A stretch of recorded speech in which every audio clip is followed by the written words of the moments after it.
On the day of election, I mean, the knowledge that we have is that the activity on the machines and the technology used by INEC has a back end at the headquarters. Is that true? Well, for everything we do, there has to be a back end.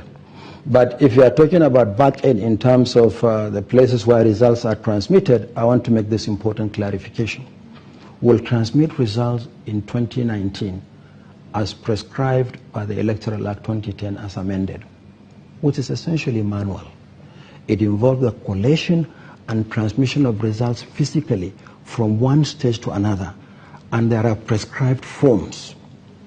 But we are going to pilot the electronic transmission, collation and transmission of results, but will not be used for the purpose of making declaration of winners in the election. Why? The second dimension is, we'll come back to that later. The second dimension of that is some people have been asking the Commission that they want our back-end system to be opened up, particularly for the media and civil society organizations to have access to our collation center.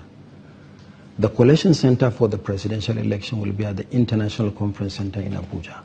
And the Commission has taken the decision to open up the situation room to all accredited persons who wish to visit during the collation process. So we're going to make that open. As for the reason why we are not transmitting electronically, recall that we had some discussions with the Nigerian Communications Commission. And through the Communications Commission, we had meetings with the telecom service providers, the telcos. And we have identified blind spots in Nigeria that are not covered by any of the networks. How do you effectively transmit results from those blind spots?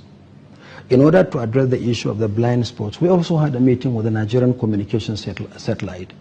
We have not concluded our discussions with the Nigerian Communications Satellite in that respect. There are twin issues. The first one is communication, which